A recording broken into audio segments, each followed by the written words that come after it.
एक मेजर के नेतृत्व में 15 जवानों की एक टुकड़ी हिमालय के अपने रास्ते पर थी। बेतहाशा ठंड में मेजर ने सोचा कि अगर उन्हें वहां एक कप चाय मिल जाती तो आगे बढ़ने की ताकत आ जाती। लेकिन रात का समय था, आसपास कोई बस्ती भी नहीं थी।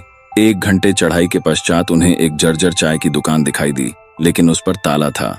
जवानों के आग्रह पर मेजर साहब दुकान का ताला तोड़वाने को राजी हो गए। अंदर उन्हें चाय बनाने का सभी सामान मिल गया। जवानों ने चाय बनाई, साथ वहां रखे बिस्किट आदि खाकर खुद को राहत दी। मेजर साहब ने पर्स में से 1000 का नोट निकाला और चीनी के डब्बे के नीचे दबाकर रख दिया तथा दुकान का शटर ठीक से बंद करवाकर आगे बढ़ गए। 3 महीने की समाप्ति पर इस टुकड़ी के सभी 15 जवान सकुशल अपने मेजर के नेतृत्व में उसी रास्ते से वापस आ रहे थे। रास्ते में उसी चाय की दुकान को खुला देखकर वहां विश्राम करने के लिए रुक गए। उस दुकान का मालिक एक बूढ़ा चाय वाला था, जो एक साथ इतने ग्राहक देखकर खुश हो गया और उनके लिए चाय बनाने लगा। तभी एक जवान बोला, बाबा, आप भगवान को इतना मानते हो, अगर भगवान सच में होता तो फिर उसने तुम्हें इतने बुरे हाल में क्यों रखा हुआ है? बाबा बोला, नहीं साहब, ऐसा नहीं कहते भगवान के बारे में।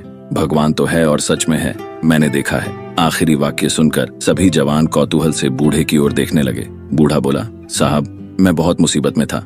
एक दिन मेरे इकलौते बेटे को आतंकवादियों ने मारपीट कर छोड़ दिया। मैं दुकान बंद करके उसे हॉस्पिटल ले गया।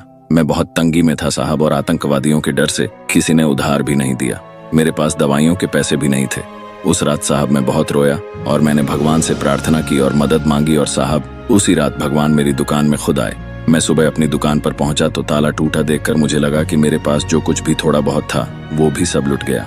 मैं दुकान में घुसा तो देखा 1000 रुपए का एक नोट चीनी के डब्बे के नीचे भगवान ने मेरे लिए रखा हुआ है। उस दिन 1000 के नोट की कीमत मेरे लिए क्या थी शायद मैं बयान न कर पाऊं, लेकिन भगवान है साहब। ये सुनकर वहां सन्नाटा छा गया।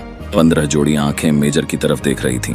मेजर साहब उठे, चाय का बिल अदा किया और बूढ़े चाय वाले को गले लगाते हुए बोले, हाँ बाबा, मैं जानता हूँ भगवान है और तुम्हारी चाय भी शानदार थी।